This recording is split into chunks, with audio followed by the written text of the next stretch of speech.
Welcome back to Haunted World, where we delve into the chilling and mysterious realms of true crime.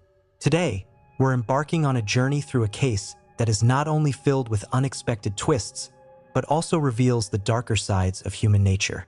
This is the story of Sharon Marshall, a tale woven with secrets, betrayal, and tragedy that feels as if it were ripped straight from the pages of a suspenseful thriller. But rest assured, every detail is rooted in reality. Our story begins in 1975, when a young girl named Suzanne Marie Savakis was just around 5 or 6 years old. She had a mother, Sandra Sandy Chipman, and 3 siblings. At the time, her mother was struggling financially and made a decision that would ultimately change all of their lives forever. She married a man named Franklin Delano Floyd. Floyd presented himself as a caring stepfather, but in reality, he was a convicted criminal with a dark and violent past. He had already spent time in prison for a string of offenses, including sexual assault, attempted kidnapping, and bank robbery. But Sandra had no idea about the true nature of the man she had just married.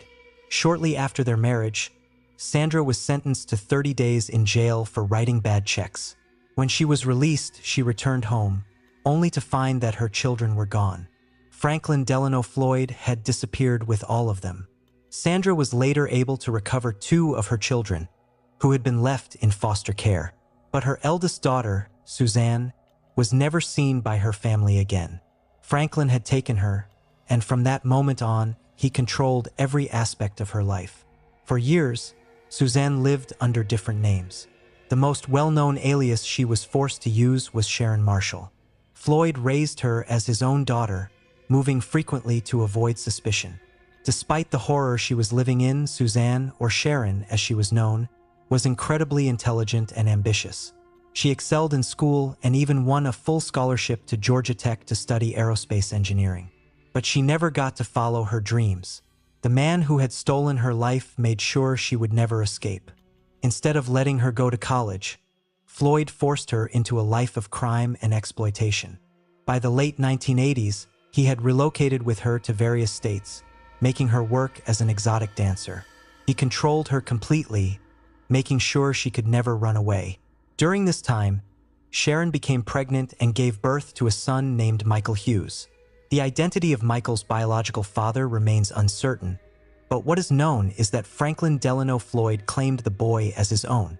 In 1990, Sharon Marshall was living under yet another identity. This time, she was known as Tanya Hughes. She was married to a man named Clarence Hughes, though it is believed this marriage was arranged by Floyd to further cover his tracks. On April 30th, 1990, Tanya was found gravely injured on the side of a highway in Oklahoma City. She had been hit by a car in what initially appeared to be a tragic accident. However, the circumstances surrounding her death raised many questions. Doctors quickly realized that she had suffered severe injuries before the accident, injuries that suggested she had been beaten. Witnesses also reported seeing Franklin Delano Floyd acting suspiciously near the scene. 2 days later, Tanya Hughes, who was actually Suzanne Marie Savakis, died in the hospital. She was only in her early 20s. At her funeral, Floyd showed up with their son, Michael, but something was off. He barely seemed upset about her death. Instead, he acted controlling and aggressive, trying to prevent anyone from asking too many questions. When people from the community began looking into her past, they made a chilling discovery. Tanya Hughes, the woman everyone thought they knew, did not exist. There were no official records of her before a few years prior. The real question was, who was she? Following Sharon's death, Floyd took Michael Hughes and went on the run. Eventually, the authorities caught up with him in 1994, and Michael was placed in foster care. By this time, investigators had begun piecing together the puzzle of Sharon's true identity. But before they could get answers, Floyd did something unimaginable. In September 1994, he walked into Michael's elementary school in Oklahoma with a gun. He forced the principal into a car at gunpoint, demanding that he drive him to where Michael was being kept. Once they arrived, he took Michael and vanished. The boy was never seen again. Years later, Floyd finally confessed to what happened. He admitted to murdering Michael shortly after the kidnapping, claiming that he wouldn't have been a normal child anyway due to his upbringing. It was a heartbreaking end for the little boy who had already lost so much. During their investigation, authorities discovered that Floyd was also connected to another murder. In 1989, a woman named Cheryl and Camesso, a co-worker of Sharon's at a strip club, had gone missing. Her skeletal remains were later found near a highway in Florida. In 1995, a crucial piece of evidence linked Floyd to her death: an old briefcase containing photographs of Cheryl being brutally beaten. The evidence was undeniable. Floyd was charged with her murder and sentenced to death. It wasn't until years later that DNA testing officially confirmed that Sharon Marshall was actually Suzanne Marie Savakis, the little girl who had been stolen decades earlier. Franklin Delano Floyd remained on death row in Florida for years until he died of natural causes in January 2023. This case is one of the most disturbing and heartbreaking true crime stories of all time. A little girl was stolen from her family, forced to live under false identities, manipulated, and abused for her entire life. Even after her death, it took decades for the truth to come to light. And what makes it even more terrifying, cases like this still happen today. If you found this story disturbing, make sure to subscribe to Haunted World for more cases like this. And remember, sometimes the scariest stories aren't the ones from horror movies. They're the ones that actually happened. This case feels like suspenseful thriller but rooted in reality. 5 bodies, 5 young lives cut brutally short. A killer who didn't just murder, he played with his victims. And a college town that would never sleep soundly again. This is the story of the Gainesville Ripper. On August 24, 1990, a Friday night in Gainesville, Florida, students laughed, drank, made plans for the weekend.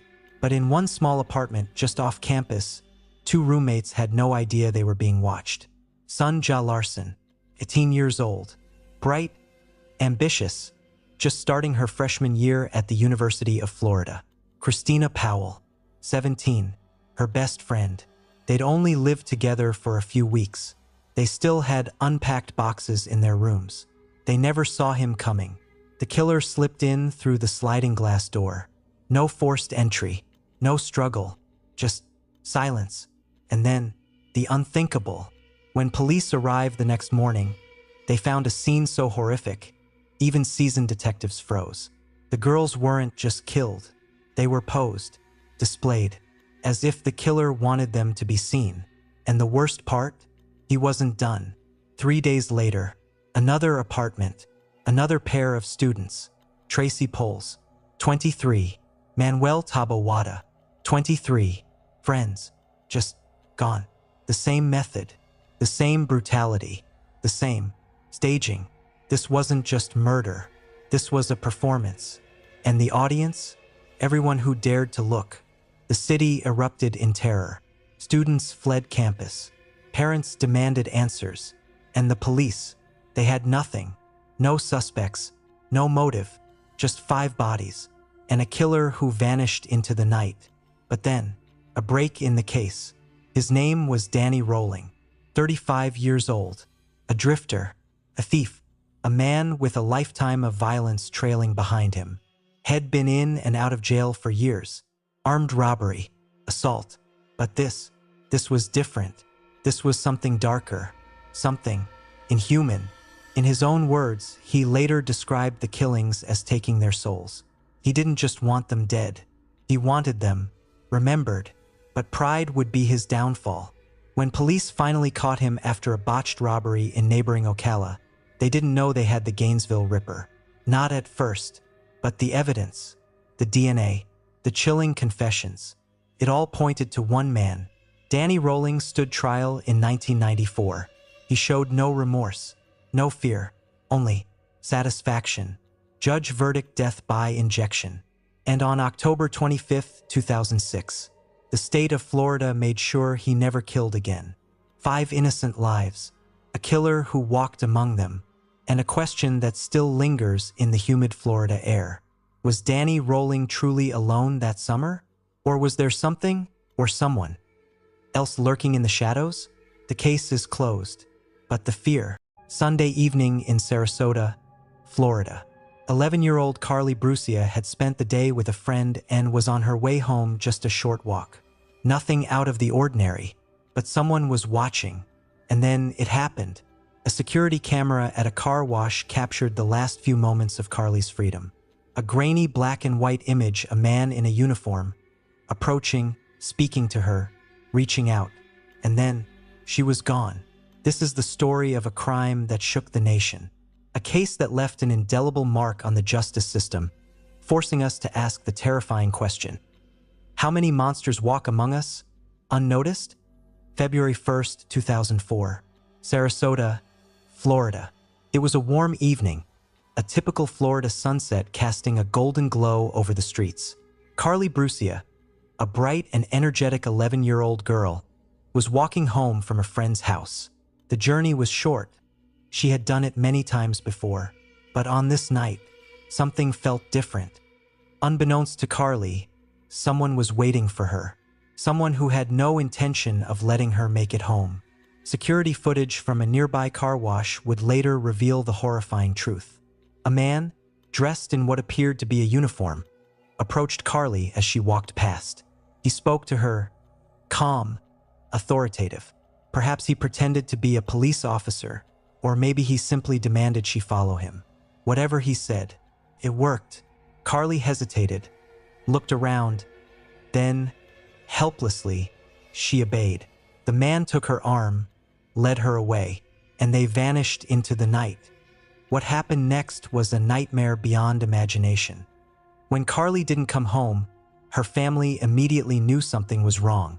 Her mother, Susan Shorpen, called friends, neighbors, anyone who might have seen her daughter.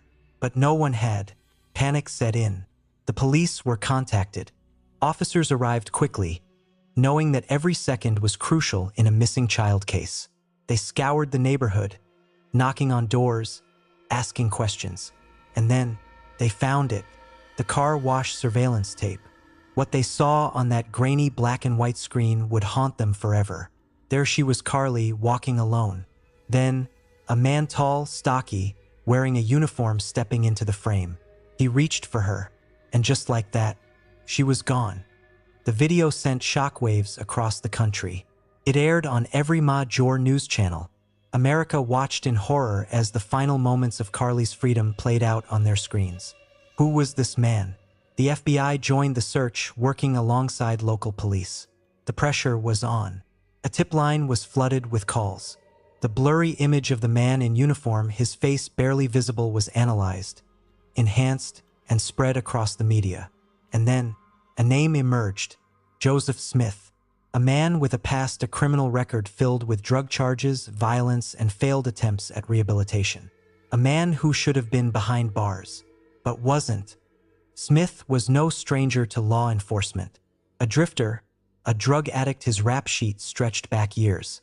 But somehow, despite numerous arrests, he had always managed to slip through the cracks. When officers tracked him down, he denied everything. But the evidence was mounting. Witnesses placed him near the scene. His history of violence made him an obvious suspect. And then a chilling discovery. Carly's lifeless body was found behind a church, discarded like trash, left in the dirt. The nation's worst fears were confirmed. Carly Brucia was gone. Joseph Smith stood trial, facing the full weight of his crimes. The evidence was overwhelming. The surveillance footage, the DNA, the damning testimony. The jury deliberated. The verdict was swift. Guilty. A death sentence was handed down. But for Carly's family, there was no justice, only an unbearable emptiness where their daughter once was. Years passed. Appeals were filed. Smith remained on death row, a hollow shell of a man. And then, in 2022, fate decided his punishment. Joseph Smith died in prison, not by execution, but by illness, a fate far kinder than what he had given Carly. Carly Brucia's story is more than just a tragic headline. It's a warning, a reminder that predators walk among us, hidden in plain sight, that the justice system sometimes fails to keep them behind bars. Carly's face, frozen in that grainy surveillance footage, is an image burned into history, a haunting reminder of innocence stolen. We tell these stories not to instill fear, but to ensure that the past is never forgotten. Because the monsters, they're still out there, and they're waiting. Fire can destroy evidence. Fire can erase secrets, but fire can also betray a killer. October 1996. A night, a house inside, a woman trapped, burning alive. Her name was Roxanne Duran, and her death was no accident, because when the smoke cleared, the evidence told a different story. A story of scratches, a story of blood, a story of a husband who wasn't grieving, he was lying. The 911 call came in just after midnight. Derek Duran's voice frantic, desperate. "My wife is inside. Please, hurry." But when firefighters arrived, something felt off. First, the scratches, 3 deep gashes on Derek's face. "The dog did it," he said, but the dog was outside, locked in the yard, untouched by the flames. Then the blood, a single drop on his pants. Roxanne's blood. She must have cut herself cooking, Derek claimed. But the autopsy told a darker truth. Roxanne didn't die from the fire. She was dead before the flames ever touched her. The propane line, disconnected, a deliberate act. The fire was no accident. It was staged, a cover-up. But for what? The prosecution argued Derek attacked Roxanne, strangled her, then set the fire to hide the crime. But the defense fought back. No proof of strangulation, no murder weapon, just suspicions. And yet, the jury believed him guilty. Manslaughter, arson, 10 years in prison. But even after the verdict, the questions lingered. Did they get it right? Or was Derek Duran the wrong man? Derek served his time, walked free, built a new life, even remarried. But true crime fans, they never forgot. Because here's the thing about fire. It doesn't just destroy, it exposes. And the cracks in Derek's story, they never fully healed. So what really happened that night? Was it murder or a terrible mistake? One thing's certain. In the ashes of Roxanne Duran's death, the truth is still. She was young, full of dreams, and far from home. But someone was watching her every move. And one day, she disappeared.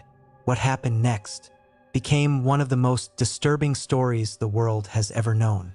Lindsay Hawker was born on May 5, 1984, in the town of Ruislip in London, England. She was known for her vivacious and warm personality. In 2006, Lindsay decided to embark on a new adventure and moved to Japan to teach English.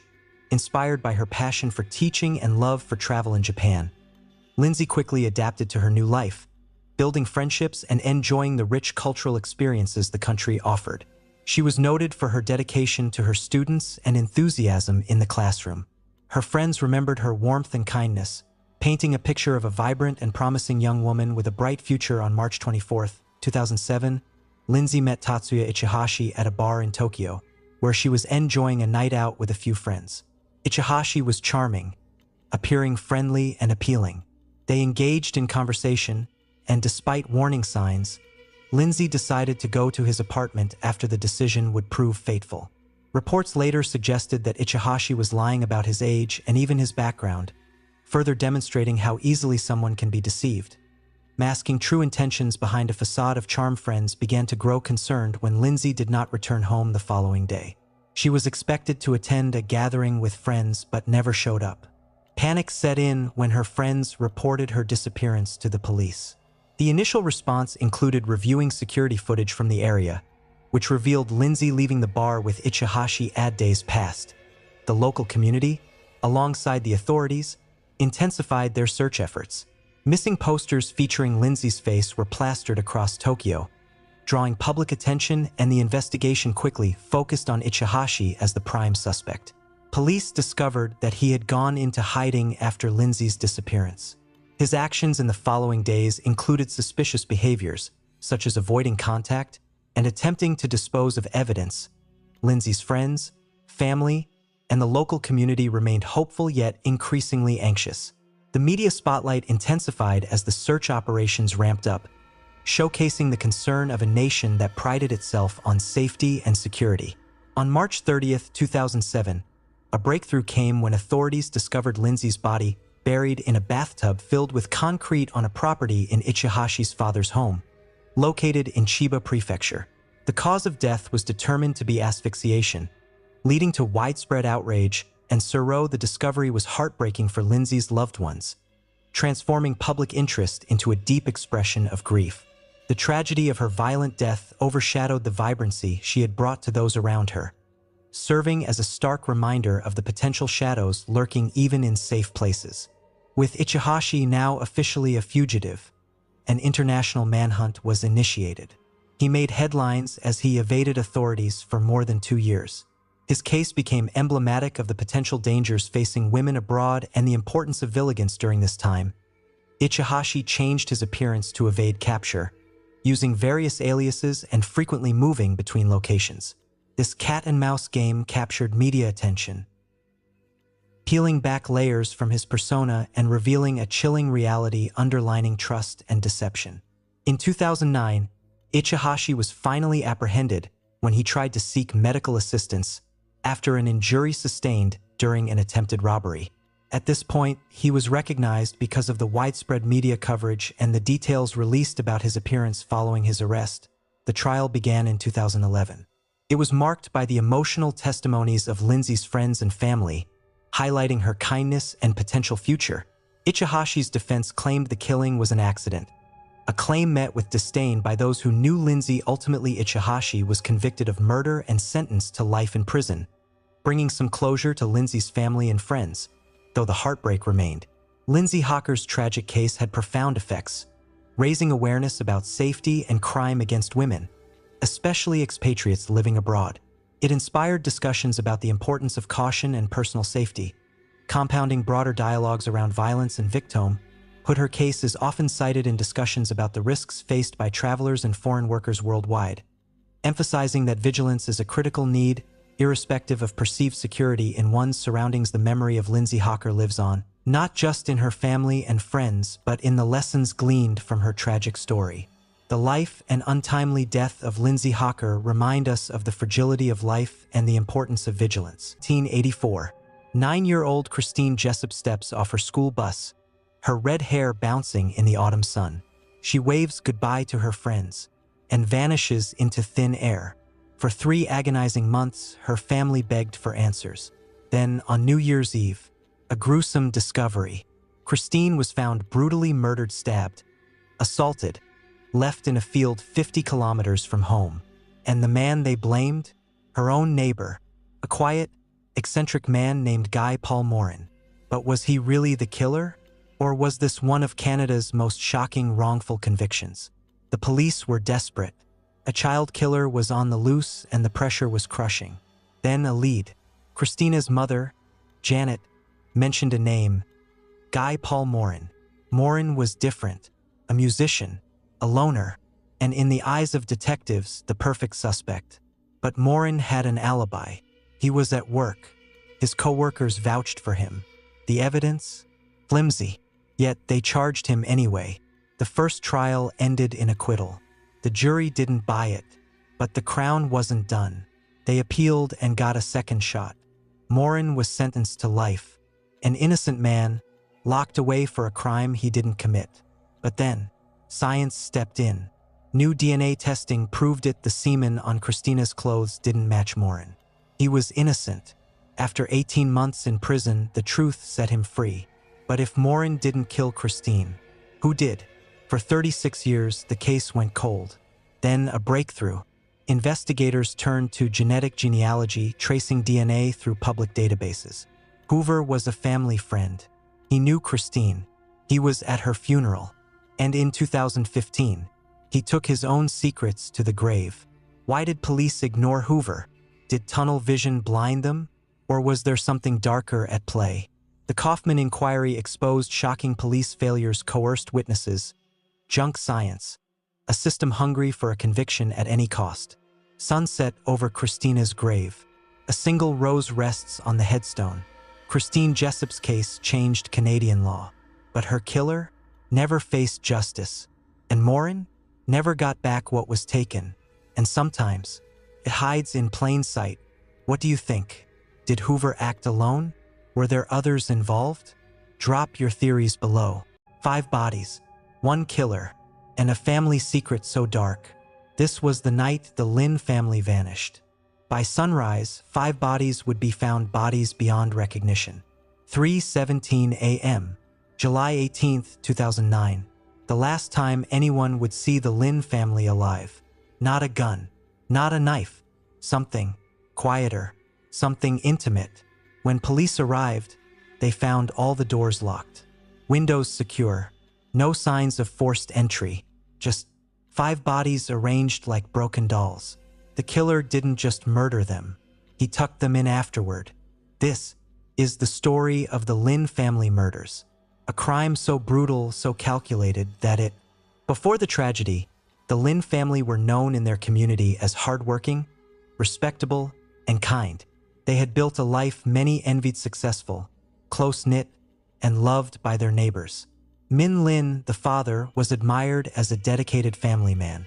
His wife, Lily, was described as gentle, caring, and devoted to her children. Their 2 young boys, Henry and Terry, were bright, full of promise. It was July 18, 2009. Just after 9 a.m., one of the Lynn family's relatives approached the house. Wife managed hadn't opened that morning. Customers waiting for their newspapers found the shutters closed. Something was wrong. As she stepped, no answer. She knocked again. Still nothing. Finally, she entered, and what she saw inside would remain etched in her memory forever. Room by room, the house revealed its horror. 5 bodies, lifeless. Each victim had been savagely bludgeoned, their faces unrecognizable from the violence of the attack. Blood soaked the sheets, the walls, the floors.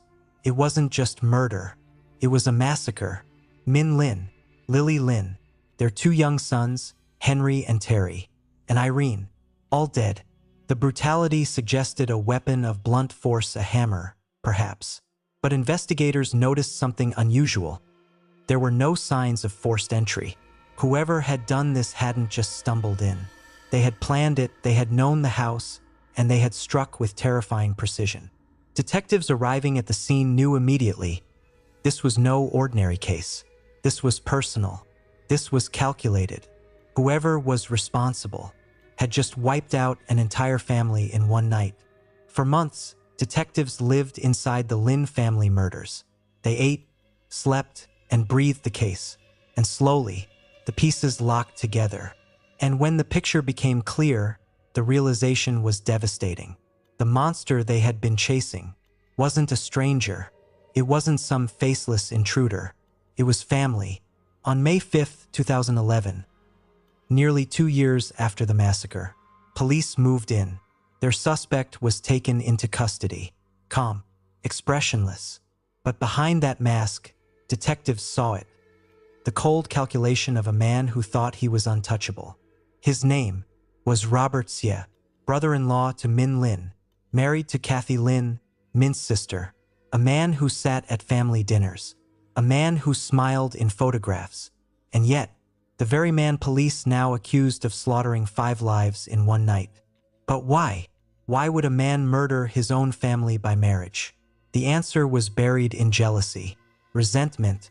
Xie had lived in the shadow of Min Lin's success, his thriving business, his respected place in the community, his close-knit family, while Robert struggled, bitter, humiliated. That bitterness had grown into hatred, and in the darkness of July 17, 2009, he acted on it. The trial was long, painstaking. The trial was long, painstaking. Years of evidence, witnesses, and forensic testimony. The defense fought hard, insisting there was no direct proof, no weapon, no clear link tying Robert Xie to the killings. But the prosecution painted a chilling picture. The DNA evidence, the inconsistencies in his alibi, the strange behavior after the murders, and most of all, the motive that burned beneath the surface, jealousy so consuming, it had driven him to erase an entire family. The jury listened, the nation watched, and finally, after one of the longest trials in Australian history, the verdict was read. Robert Xie, guilty of 5 counts of murder, sentenced to life imprisonment, no chance of parole. He would never walk free again. For the surviving relatives, there was no victory. No sentence could undo the horror of that July morning. But there was truth, and there was justice. The Lin family murders left scars far beyond one household, a community's sense of safety shattered, a family name forever tied to one of the most brutal crimes in Australian history. And the lesson? That evil doesn't always come from the shadows outside. Sometimes it sits at the table, smiles in your photographs, calls itself family. The house on Boundary Road stands silent now, but the echoes of that night remain, a reminder that behind closed doors, the darkest secrets can hide in plain sight.